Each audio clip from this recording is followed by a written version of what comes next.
Faith is a presupposition for living in the truth. And then you might ask yourself another question, which is, well, why bother living in the truth? Well, one answer would be so that reality doesn't rise up and smite you repeatedly, which it will, if you're deceptive. So that's one answer, but here's another answer, and this is a better answer.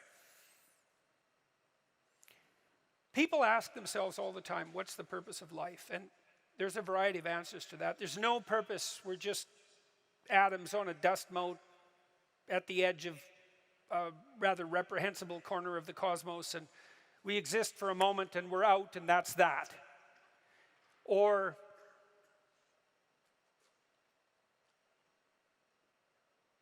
we're so lost in a plethora of subordinate meanings that we're confused and aimless. Or we want to be hedonistically happy, and I would say that's really the offer that's on the table in our culture most of the time.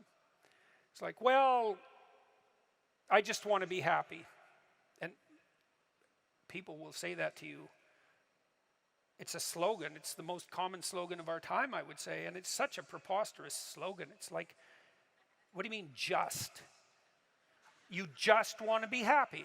That's all. That's all you want. That absolute impossibility. You want bliss unending, no matter what you do, and that's all you want. It's not exactly a small ask, let's say, because it's the same thing as asking to dwell permanently in paradise. It's something like that. So it's not that likely. And then it also isn't true. That isn't what you want. If you do careful analysis of what people mean when they say they just want to be happy, what they mean is they don't want to suffer stupidly. We're much more concerned with not experiencing an excess of negative emotion than we are with experiencing a surfeit of positive pleasure. So first of all, we don't mean we just want to be happy. We mean, please don't make us too miserable.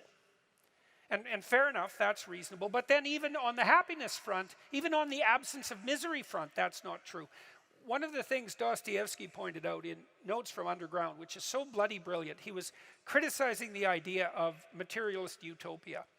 He said something like, well, imagine we made our materialist utopian dreams come true, and everybody had enough to eat all the cakes they wanted and enough to drink and nothing to do, he said, but busy themselves with the continuation of the species. And we were so pleased that we emitted nothing but bubbles of bliss. He said, human beings were so damn ungrateful that the first thing we do is take a stick and smash up all that comfortable prosperity just so that something unexpected and provocative could happen. And that's very smart. You know, that's hearkening in some sense back to the story of the Garden of Eden and the proclivity of human beings to eat the forbidden fruit. It's like it isn't obvious at all that we want happiness. It isn't even obvious that we want absence of misery. What's really obvious is that we want an adventure, right? We want an adventure that's so compelling that it makes the misery of life not just justifiable, but worthwhile. You want to look back on your life, you know. You want to look back on your life, and you know this to be true. You want to be able to say to yourself, even considering a month or a week or a series of days, you want to be able to say, that was really difficult, but you know what? It was worth it. And I think that's what you want from your life. It's something like, you know what? That was difficult, but it was worth it. And that meant that the adventure was so great that it justified the difficulties. And so then the question is, and here's the question, where do you find the great adventure of your life? Well, how about in truth? Well, why? Because you don't know what's going to happen if you tell the truth.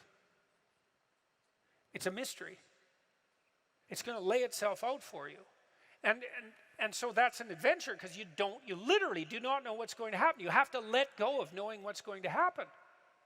And so then you have that adventure, and then what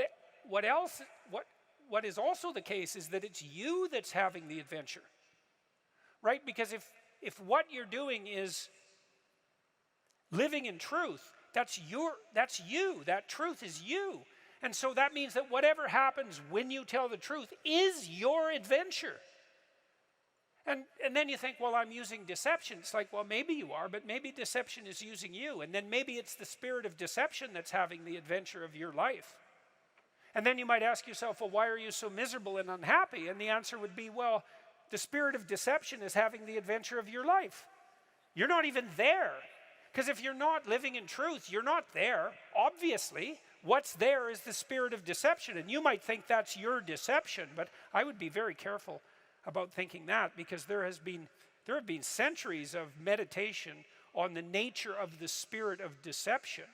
And the answer isn't that the spirit of deception is you. The answer is that the spirit of deception is something that possesses you and convinces you that it's you. And that's not something you want to fall into the clutches of. So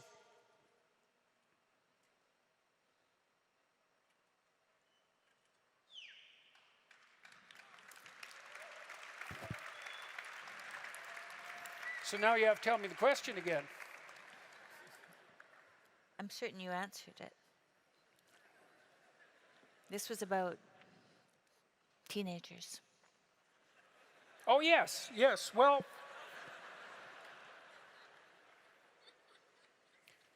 back to the teenagers. Do you not want to go to college, or are you just lying about being lazy? So that's a question, and we can ask ourselves that question. And as I said, on the teenage front, craft a vision, craft a compelling vision. That's really what we are as human beings, is we're visionaries. That's how we confront the horizon of the future. We meet the horizon of the future by crafting a compelling vision. And your vision might not involve a college education, but it should be a vision that makes you think, if I could make that come true, it would justify the trouble that it would take to manage it. And I think that's the right attitude to take towards your life. And we're all going to have our crosses to bear in the most fundamental manner. We all have to deal with the catastrophe of mortality. And I think we all have to deal with the reality of hell. And you can think about that religiously or not. Political hell will do for hell as far as I'm concerned. We certainly saw no shortage of evidence for that in the 20th century. And we all have to contend with that, right? The reality of mortality and the reality of hell. And then we all have to contend with the fact that we have to develop a vision for our life that is so compelling that it justifies those bitter realities. And that's really the nature of the religious enterprise. And that's something you can embark on and should embark on young. If you're trying to figure out who you are, it's figure out who you need to be in order to justify the catastrophe of your life. And then you think, well, that was difficult. Man, that's for sure. But it was worth it. So, thank you very much. It was very good of all you to come tonight. And appreciate your time and attention. Thank you, Tim. You're welcome. Yeah. Lovely to be here. That's so nice. Thank you.